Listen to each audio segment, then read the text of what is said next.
We all know weight loss is harder the second and third time you do it. So what can we learn that can prevent that from being the case in the future? But before I explain that, please subscribe to my YouTube channel. My name is Dr. Steven Janopoulos, also known in social media as drstevenG. Hit the bell for notifications on whenever we post a new video. All right, first we have to define a few terms. Again, the only reason we have to have this conversation is because of the abundance that we have. You've heard me say this a million times before in my previous videos, that we live in a time when our genetics, our body doesn't know that there's no famine coming, right? That we have excess, and that most of the health problems we have that make us want to lose weight is because we have energy toxicity. We have too much energy, which means food, and not enough space to store it, and therefore that causes basically the demise of our physical body. So then just knowing that, you would say, all right, well then you just gotta eat less and exercise more. But that's how we got into this mess to begin with. Eat less, exercise more can be a wonderful approach to moderation that can work for most people, but if you're watching this video, chances are it's not working for you. So let's talk about what can work for you. First of all, we have to gain knowledge, and that's why we're here. So let's define a couple of terms. We want to know the difference between healthy weight loss and catabolism, okay? So it's kind of like the difference between fasting and starvation. Fasting is not starvation. Starvation is when you have the inability to put fuel into your bloodstream for your cells to use.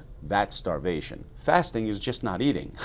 Now, me personally, I have about 20% body fat, maybe 18% body fat. I have tens of thousands of calories available to dump into my bloodstream should I decide to go on an extended fast. If I fast for 3 days, 7 days, 11 days, and I've done all of those before, I will not be starving. My body has plenty of energy to use, and I'll be just fine. And that holds true for all of us. Now, starvation is when you have the inability to put that energy into your bloodstream for your cells to use and your body to be healthy because you've run out, or there's something preventing you from taking that stored body fat and using it for energy. And then you start to break down tissue, you start to break down muscle, you start to break down bone. That's called catabolism. A matter of fact, that's what happens when somebody goes through stage 4 cancer. Cancer becomes debilitating at the very end when people begin to waste away. They catabolize, and that is starvation. That is basically a deadly situation. Okay, with that being said,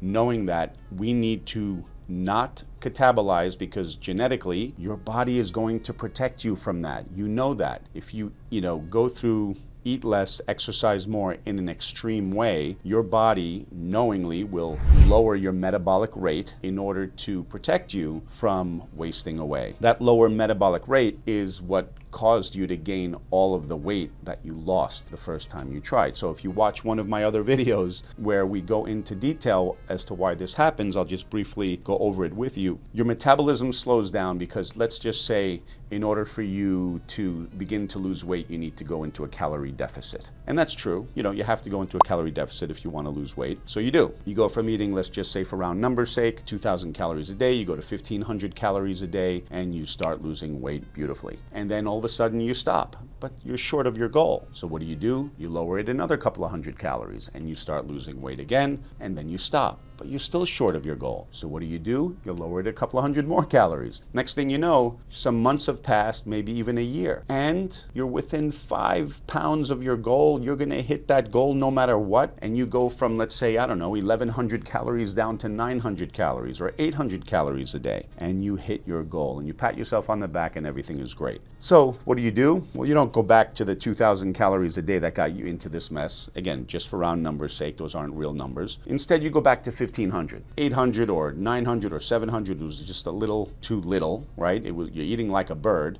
So you go up to 1,500 calories a day. All right, you go up to 1,500 calories a day. You think that you're still at a 500 calorie deficit. Everything should be fine. No. You're actually at a 600, 700, or 800 calorie surplus, and the weight starts pouring back on, and it becomes this incredibly frustrating cycle. Now your metabolic rate, so it's just imagine your car. Your car gets 20 miles per gallon, right? And all of a sudden there's a gas shortage. And what do? Your car says there's a gas shortage, so instead of 20 miles per gallon, I'm gonna get 40 miles per gallon. Imagine your car could do that? Well, it can't, but your body can. It does that with calories. So now that you've become so much more efficient and you easily gain weight, you throw your hands up in the air and you're frustrated. Then you decide, okay, I'm gonna do this again. And you do, because you mustered up the willpower before. It's January, I'm going to muster up the willpower again. But it doesn't work as well because your body has memory. It remembers the last famine. That's what it is, it's famine. And historically, our ancestors, for 1,000,000 years, needed a way to defend ourselves against famine because famine was consistent and always. We feasted and we fasted. There was always a feast and famine cycle that we went through, all of our ancestors. And we haven't had to deal with that here in the United States for at least a couple of hundred years. And therefore, we have nothing but abundance, but your genetics do not know that. So it treats your last weight loss event as a famine. All right. Now, don't go through that cycle again. Doing the same thing over and over is insanity. So we don't want to do that. So what do? We got to understand a little bit about food. We have to recognize that food can be broken into 3 macronutrient categories: protein, fat, and carbohydrate. And I just want you to stop thinking in terms of good and bad and all that stuff. We're not talking about healthy, unhealthy, good,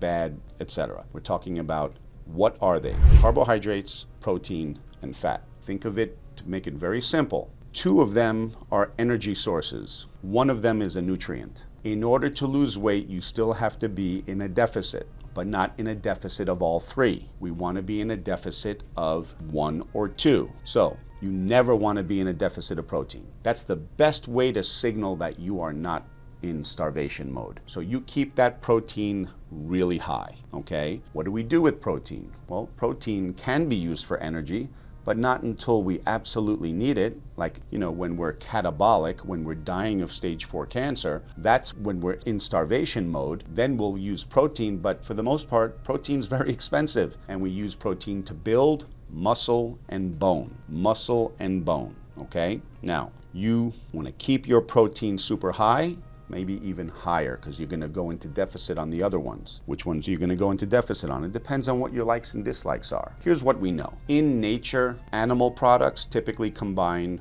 fat and protein. Therefore, those would be your 2 macronutrients. You go into major deficit on the carbohydrates. If you choose to be plant-based, that's fine. Just recognize that plants combine carbohydrates and protein, like think beans, right? And that's fine. However, the ratio of protein to carbohydrate is out of energy balance for many people. Not all of us, but for many people. Me personally, if I were to eat plant-based, I would take in way too many calories in carbohydrate, creating an insulin resistance problem in order for me to get the protein that I want. Okay, now you might say supplement. We'll get to that. If I choose to not supplement, I'd rather have the animal products that have protein and fat together. Now, fat is calorically more energy dense than carbohydrate, right? 9 calories per gram as opposed to 4 calories per gram. So I'm not going to add any unnecessary fats. I'm not going to cook a steak and pour olive oil all over it, right? So I don't need to add any excess. Usually protein and fat come in the perfect ratio in perfect foods that were created by God or here naturally, what we've been eating for millions of years. Okay. So if you want to go plant-based, fine. The only thing I don't want you to do is to eat processed food, because processed food removes what protects you from the carbohydrates. Processed food removes fiber. Processed food removes fiber. Fiber is indigestible to humans. So many calories in carbohydrates are stored as fiber, think about your fruits and vegetables, that are consumed and that are brought down to your large intestines because you can't digest it in your small intestines, given to your bacteria. They consume the carbohydrate in the fiber and give you back short-chain fatty acids. It's a nice relationship. But if you eat processed food, anything that comes in a box, a bag, or a jar, anything that you could store in your pantry, much of that fiber has been removed. And now that carbohydrate load becomes much more difficult for you to process, and you start storing a lot of that as body fat.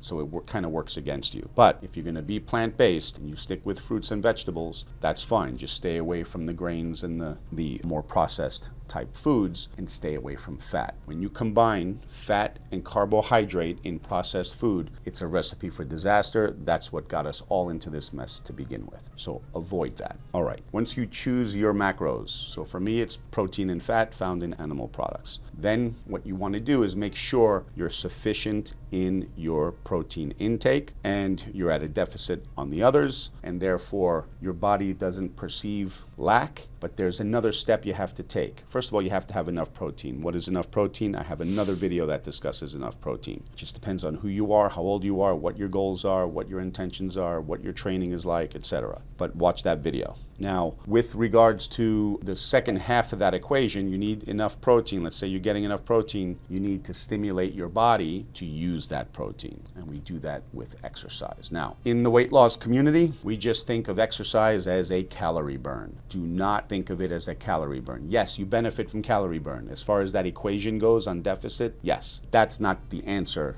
to losing weight, okay? If you're a marathon runner and you're putting in 20, 40 miles a week, that's a different story. I don't think most of you are doing that. Resistance exercise tells your body that your muscles need to either stay strong or get stronger. That plus the protein that you're eating, you're going to manufacture muscle. Muscle is very energy expensive, so that lower metabolic rate caused by calorie deficit that we want to avoid, remember going from 20 miles per gallon to 40 miles per gallon, becoming more efficient, we can prevent that by adding muscle. A great engineer, Panos Papadiamandis from Stanford University, he said that all weight loss happens under the squat rack.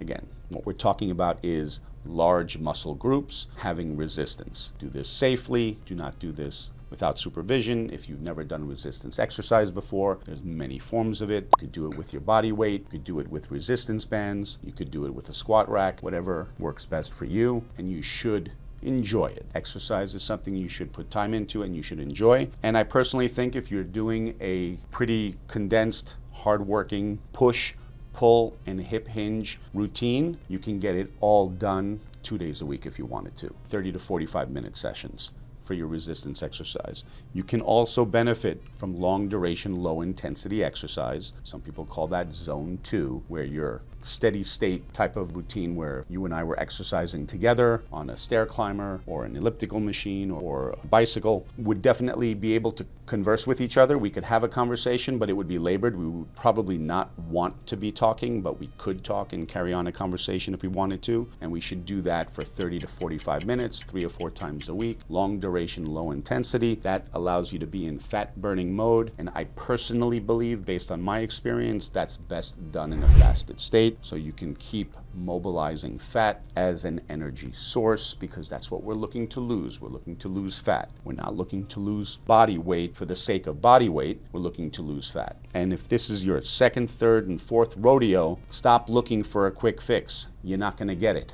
It's just not going to happen. That time you lost 20 pounds in 20 days, it's not going to happen again. So accept that. Set your goals to be long-term. Do not call your diet anything. Don't call it keto, carnivore, paleo, whatever.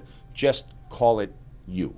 This is what you do. Find out what works best for you. If it's plant-based, you have to figure out how you're going to have to be low fat, and you're going to have basically unprocessed plant-based foods, and recognize or do the necessary blood work, talk to a physician, find out your level of insulin resistance, and if it's safe, if you're in a good level of insulin sensitivity on a plant-based diet, by all means, do it. If you're insulin resistant, you might find it easier to go the other route, but you have to decide what's going to work best for you. So what we want to do is add muscle using the abundant protein, telling our body we're not starving, we're not catabolizing. That muscle takes a whole lot more energy to exist than body fat. We're burning the body fat with the steady, long duration, low intensity exercise that we do, and we're building muscle in order to create a bigger sink for our extra energy to store, as well as preventing that metabolic rate from dropping too low. So what we're really saying is we're going to go into a calorie deficit. We're just not going to go deep into a calorie deficit. We're going to set a long-term goal for our target.